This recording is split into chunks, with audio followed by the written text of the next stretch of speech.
This comment right here on one of my recent videos got me thinking, maybe I should create kind of a series about photography for dummies from an actual dummy that picked up a camera a bunch of years ago and decided he wanted to do photography. So the third point of the triangle, or the third pillar, is ISO. It's a really important part of those three different, whether it's aperture, shutter speed, or now ISO. It's a really important part of taking a photo. So what does that mean? We have our sculpture here.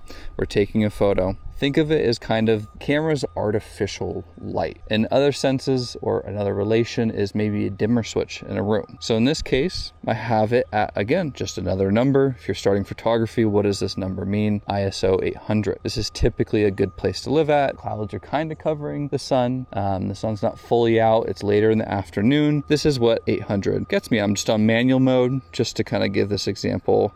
It's just this 800. The lighting's pretty good, maybe not perfect, but it's good for the setting. Okay, well, now we're in a room, right? We have the dimmer switch maybe at half. That's the exact amount of light in that physical room needed. What happens when I take that dimmer switch in an actual, imagine you're in a physical room, and I put it down to 100. I take this photo.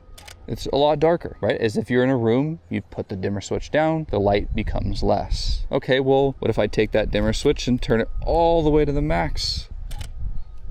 Now you can see, as if you're in a room, it would be fully bright, but in a photo, you start to call we have overexposure. So again, ISO is the camera's kind of just bringing in artificial lighting, but think of it as you're in a room, you have a dimmer switch, and you're playing with aperture priority or shutter priority, or maybe you get brave and try manual. This is a way for a situation where, hey, I want f2.8, but it's not giving me enough light. That's when you bring in your dimmer switch and you put it to exactly where you need it.